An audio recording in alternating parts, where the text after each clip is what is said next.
Здравствуйте! Камастинская районная библиотека представляет «Минуты памяти. Мир еще долго будет помнить». 31 мая – День памяти одной из самых трагических страниц истории Казахстана – массовых политических репрессий. В память о многочисленных жертвах мы вспоминаем сегодня о тех страшных годах. Мы делаем это не только из уважения в память жертв репрессий, но и для того, чтобы те страшные дни никогда не повторились снова. Массовые политические репрессии – одна из самых печальных страниц в истории Казахстана.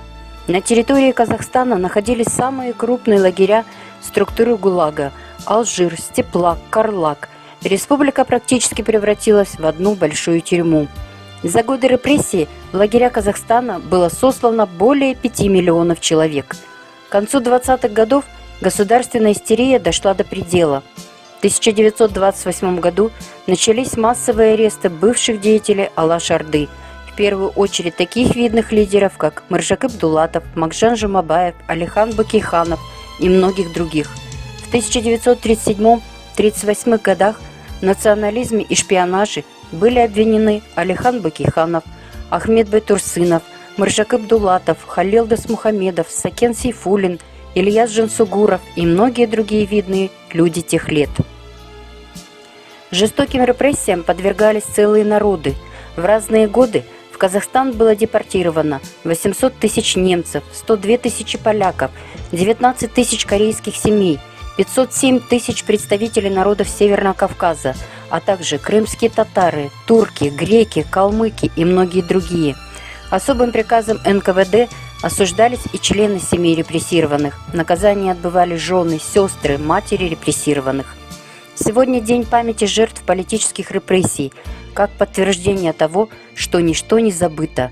Вернуть всем невинно пострадавшим их доброе имя – святой долг государства.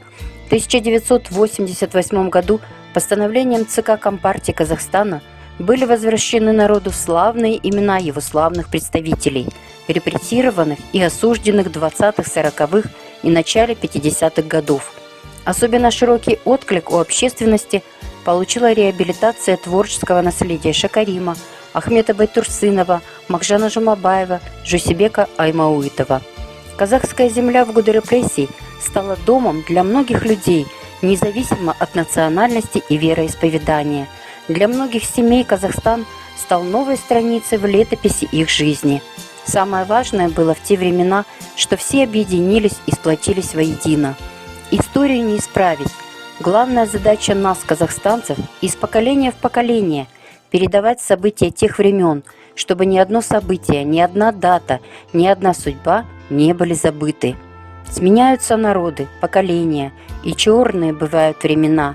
От власть имущих погибают гении, которых мы запомним имена. Кого политика пыталась уничтожить, тот жить остался в памяти людей. Зажги свечу, и пусть их не тревожит несправедливость тех печальных дней.